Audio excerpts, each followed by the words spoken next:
Bienvenidos a esta nueva inversión. Hoy nos metemos de lleno en un tema fascinante, la criminalística. Vamos a ver cómo se organiza en general y sobre todo cómo se actúa paso a paso en la escena de una muerte. Bueno, de una muerte que necesita investigación. Tenemos un documento que nos guía por estos procedimientos. La idea es entender cómo se pasa de un escenario que puede ser caótico, ¿no?, a reconstruir qué pasó mirando cada detalle. Y para empezar, hay dos palabras clave: indicio y evidencia. Suenan parecido, pero son lo mismo. ¿Por qué es importante distinguirlas? Pues mira, es el punto de partida. Totalmente fundamental. A ver, la criminalística trabaja con lo que llamamos indicios. Un indicio es cualquier cosa, cualquier elemento material, una mancha, una huella, un objeto, un pelo, que encuentras en la escena y que podría tener relación con el hecho. Es, digamos, material sensible. Información en potencia. Vale, algo que podría ser importante. Exacto.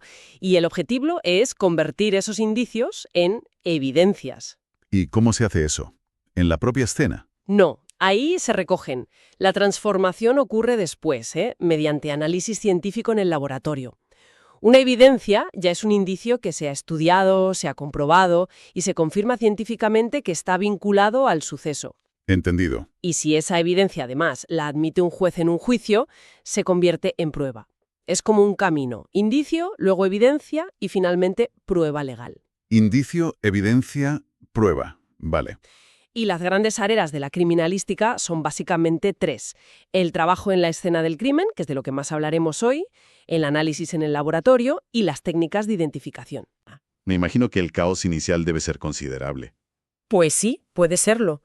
Por eso, el primer paso es absolutamente crítico: la ocupación de la escena. No se puede entrar ahí de cualquier manera, ¿eh? Lo primero es delimitar bien el espacio, aislarlo y protegerlo. ¿Protegerlo de que se contamine? Exacto. Evitar la contaminación es vital. Se establecen perímetros, normalmente 3, como círculos. El más interno, el núcleo, donde está el cuerpo, los indicios más obvios. Ahí solo entran los especialistas, los peritos. Nadie más. Nadie más. Luego, un segundo perímetro, intermedio. Ahí pueden estar otras autoridades, personal de apoyo, quizá prensa acreditada, si se permite, o familiares en casos muy controlados. Vale. Para trabajar tranquilos y el acceso, imagino, súper controlado. Totalmente. Sobre todo al perímetro interno. Una vez que está asegurado, se hace un primer estudio visual, una observación general. Y se anota todo, ¿El qué, por ejemplo? Pues si es un lugar abierto, cerrado, mixto, el aspecto general. ¿Hay orden o hay un desorden que pueda sugerir, yo qué sé, una lucha? Y claro, ¿dónde está el cadáver y cómo está? Una descripción inicial. Pero claro, con los nervios, la presión, la memoria puede fallar. ¿Cómo se asegura uno de que esa primera imagen, esos detalles, no se pierdan? Pues ahí entra lo que llamamos la perennización de la escena. Hay que fijarla, documentarla para que dure, para que se pueda consultar después tal cual estaba. ¿Y eso cómo se hace? Pues combinando varias técnicas. Primero, una descripción escrita pero muy, muy detallada de todo. Segundo, croquis, dibujos rápidos, a mano para situar lo más importante. Ajá. Tercero, la planimetría. Esos ya son planos más técnicos, a escala, como un mapa preciso del lugar y de dónde estaba cada cosa. Como los de los arquitectos, pero de la escena. Algo así, sí. Y fundamental, la fotografía forense. Muchas fotos. Vistas generales, planos medios, primeros planos de cada indicio, de cada detalle, desde todos los ángulos.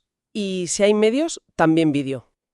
Cada cosa aporta información distinta. Vale, escena asegurada, protegida, documentada con planos, fotos. Ahora sí, a buscar las pistas, ¿no? Los indicios. ¿Qué tipo de cosas buscáis? Pues se clasifican de forma práctica. Por un lado, los indicios corporales son los que están en el propio cuerpo de la víctima. Como, pues, manchas, sangre, fluidos, pelos que no sean suyos, fibras de ropa, restos debajo de las uñas, importantísimo si hubo defensa, o incluso el arma si está clavada o muy pegada al cuerpo, y en casos de agresión sexual, pues muestras específicas de esas zonas. Entiendo. ¿Y fuera del cuerpo? Esos son los indicios extracorporales. y los diferenciamos entre fijos y móviles. A ver, Los fijos son los que no te puedes llevar tal cual. Una huella dactilar en un mueble, una pisada en el barro, una mancha de sangre en la pared. hay que documentarlos ahí mismo. Exacto. Fotografiar, revelar si es una huella latente. Y luego están los móviles. Una colilla, un casquillo de bala, un arma que esté tirada por ahí, un papel, un pelo suelto. Cosas que sí puedes recoger y llevarte. Entiendo la diferencia. Fijo se queda, móvil se recoge. Y recoger algo minúsculo como un pelo o una fibra, una muestra biológica, tiene que ser con mucho cuidado, ¿no? Para que llegue bien al laboratorio. Con extremo cuidado. Y siguiendo un protocolo súper estricto. Es la fase de traslado de muestras. Cada indicio necesita su propio embalaje. No vale cualquier bolsa. ¿Qué va? Por ejemplo, los indicios biológicos, como sangre seca o saliva en una colilla, suelen ir en bolsas de papel, no de plástico, ¿Ah, sí? ¿Por qué? para que transpiren. Si los metes en plástico cerrado, la humedad puede generar moho y degradar el ADN. Los fluidos líquidos en tubos estériles, un arma de fuego en una caja que la inmovilice para no alterar posibles huellas. Vale cada cosa en su sitio. Y cada contenedor se etiqueta perfectamente. ¿Qué es? ¿Dónde se encontró exactamente? ¿Quién lo recogió? Día y hora. Y muy importante, se sella, se lacra, El lacre. ¿Para qué es? para garantizar la integridad, que nadie lo ha abierto desde que tú lo recogiste hasta que llega al laboratorio. Ese sello roto indicaría una posible manipulación. Claro. Y todo este proceso, recoger, embalar, etiquetar, lacrar, registrar quién lo transporta, quién lo recibe, todo eso es la cadena de custodia. La famosa cadena de custodia. Exacto. Es un procedimiento legal, reglado, documenta quién ha canido la muestra en cada momento. Es lo que asegura que la evidencia que se analiza en el laboratorio es la misma que se recogió en la escena y que no se ha alterado. Sin cadena de custodia válida, esa prueba puede no valer en un juicio. Fundamental, entonces. Y mientras se recogen los indicios físicos, también se hace la colección de datos y testimonios. Se habla con testigos, con los primeros agentes que llegaron, sanitarios, cualquier información que dé contexto. Vale, entendido. Cadena de custodia clave. Volvamos al cuerpo. Decías que es una fuente de información brutal. ¿Cómo se describe allí mismo, en la escena, antes de moverlo? Pues se hace un examen externo muy metódico. Se anota todo. Lo primero, la actitud corporal, o sea, la posición exacta en la que está. ¿Posiciones? ¿Hay nombres específicos? Sí, las más comunes son decúbito dorsal, que es tumbado boca arriba, decúbito ventral, boca abajo, decúbito lateral del lado izquierdo o derecho, sedente, sentado, en suspensión, colgado, y una más rara, la posición genupectoral, que es apoyado sobre las rodillas y los codos o manos, como si estuviera rezando. Curioso. Vale, la posición. ¿Qué más? Pues se buscan y describen los signos comunes. Primero, confirmar que no hay signos vitales, claro. Luego, la ropa. ¿Cómo está? ¿Ordenada? ¿Rota? ¿Manchada? ¿Tiene algo en las manos? ¿Pelos? ¿Fibras? ¿Piel?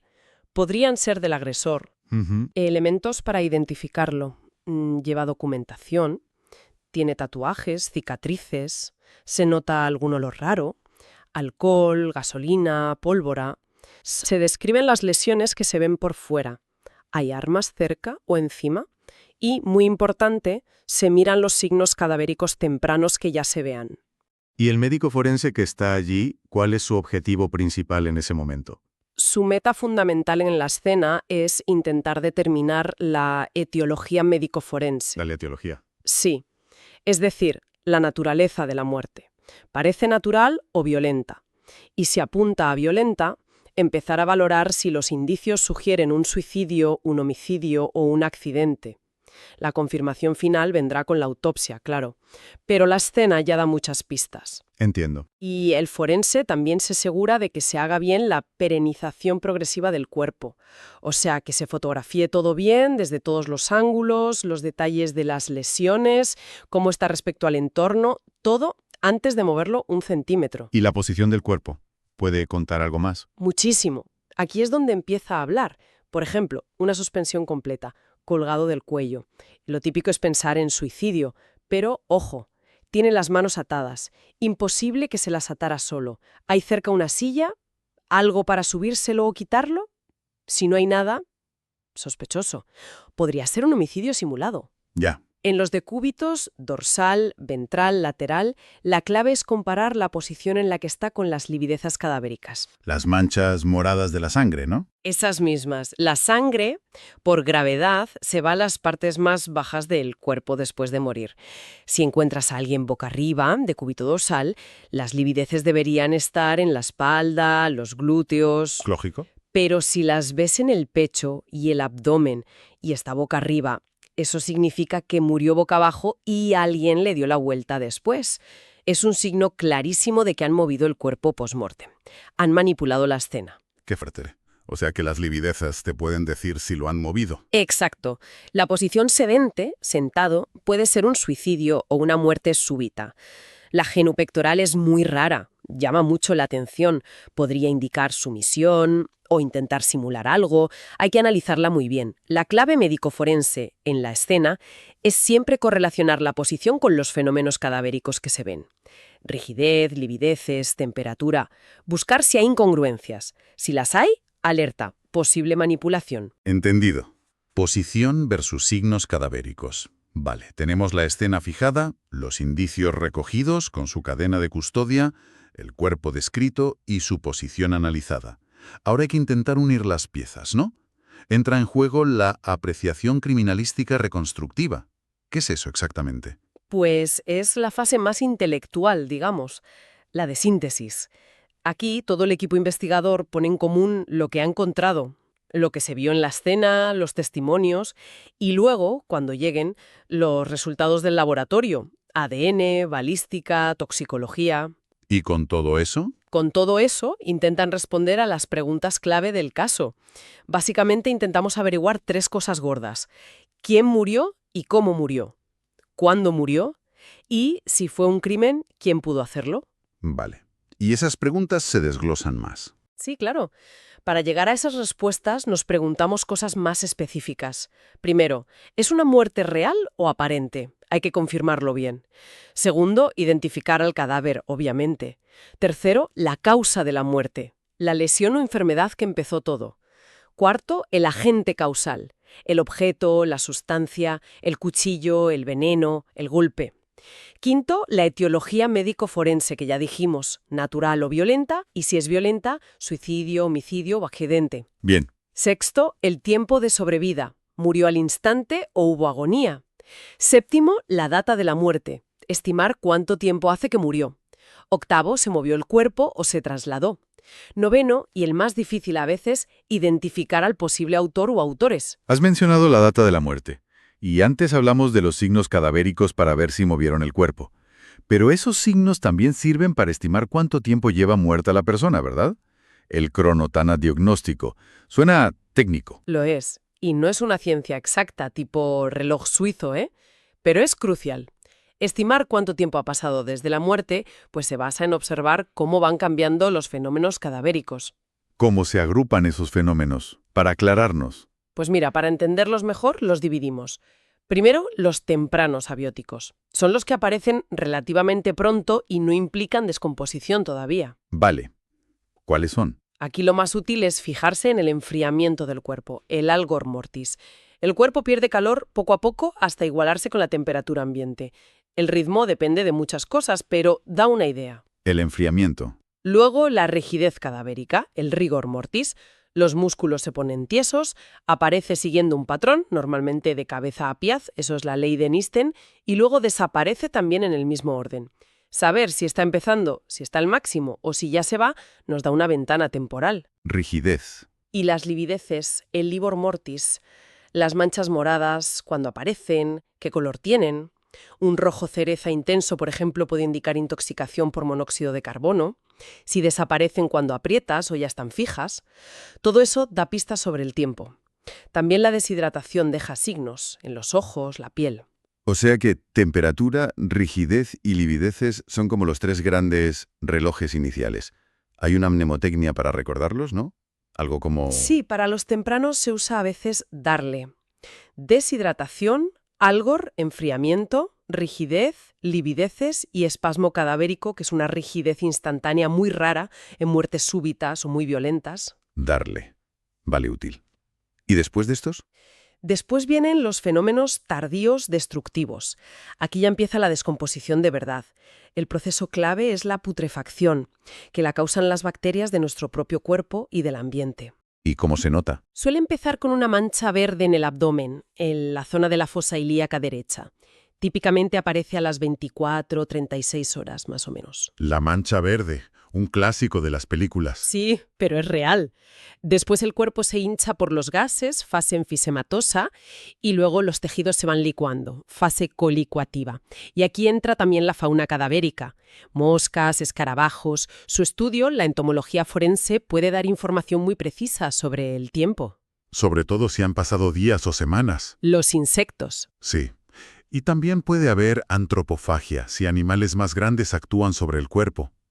Para estos destructivos, la mnemotecnia podría ser APA: autolisis, la autodestrucción celular inicial, putrefacción y antropofagia. APA. Vale. ¿Y siempre se descompone así? No siempre. En condiciones ambientales muy particulares pueden darse fenómenos tardíos conservadores que frenan o cambian la putrefacción, como las momias. Exacto. La momificación ocurre en sitios muy secos y cálidos. El cuerpo se deseca. Luego está la adipocira, que es una transformación de las grasas como en jabón, en ambientes muy húmedos y sin oxígeno, como cuerpos sumergidos o enterrados en ciertos suelos. Curioso. ¿Algún otro? Y la maceración, que se da en medio líquido, sobre todo en fetos retenidos o cuerpos sumergidos durante mucho tiempo. La piel se reblandece y se desprende. La mnemotecnia para estos conservadores es MAM: momificación, adipocira y maceración. Darle APA, MAM. Bien. Entonces, el cronotánato diagnóstico es juntar todo esto. Es valorar conjuntamente la evolución de estos fenómenos, sobre todo los tempranos, enfriamiento, rigidez, livideces, para estimar una ventana de tiempo de la muerte. La aparición de la mancha verde ya te dice como referencia que seguramente han pasado más de 24 horas. Pero siempre es una estimación, ¿no? Siempre. Con un margen de error, influye en la temperatura ambiente, la ropa, la constitución de la persona, muchos factores. Pero es una pieza fundamental para la reconstrucción de los hechos. ¿Entendido? Bueno, hemos recorrido todo el proceso. Asegurar, documentar, buscar, recoger con cadena de custodia, describir el cuerpo, analizar la posición, estimar la data. Un trabajo minucioso. ¿Cómo se termina formalmente la intervención en la escena? Pues con el cierre de la escena. No es simplemente irse. Hay que hacer un acta de cierre. Un documento oficial donde se detalla todo lo que se ha hecho, quién ha participado, qué indicios se han recogido y dónde se envían. Un resumen formal. Eso es. Y hay que asegurarse de que la escena quede bien protegida por si acaso hiciera falta volver para algún estudio complementario. Y ya, finalmente, se hace la entrega de la escena oficial a la autoridad que sigue con la investigación, que suele ser la policía judicial o directamente el juzgado. Y todo esto, imagino, siguiendo un plan. No se improvisa sobre la marcha. Nada. Antes de empezar, ya se ha recogido información preliminar. ¿Quién es el fiscal, el médico forense, a qué hora se ha llegado? Se han definido responsabilidades, se ha pensado un plan de trabajo según el tipo de escena. Si es abierta, cerrada, mixta, todo muy organizado. Queda clarísimo que la investigación criminalística en una escena de muerte es cualquier cosa menos improvisada. Es un método, casi un ritual, donde cada paso cuenta, desde poner la cinta del perímetro hasta fijarse en si una lividez cuadra o no. Todo para no perder ni un dato. Totalmente. La clave es el rigor. El método científico aplicado ahí, en caliente. Comprender cómo funciona ayuda a ver que lo de las series de televisión a veces simplifica mucho. El trabajo forense real es complejo, es meticuloso. No son tanto golpes de genialidad como observación paciente, documentación exhaustiva y análisis riguroso. Sin duda. Y me quedo pensando, has hablado de fenómenos como la adipocira o la momificación, que pueden conservar cuerpos durante siglos. Si pensamos en eso, ¿hasta qué punto podríamos usar estas técnicas criminalísticas modernas en restos arqueológicos? En cuerpos antiguos que se han conservado por casualidad, ¿podríamos resolver crímenes o muertes violentas de hace cientos o miles de años? Ahí dejo la reflexión sobre hasta dónde puede llegar esta ciencia en el tiempo.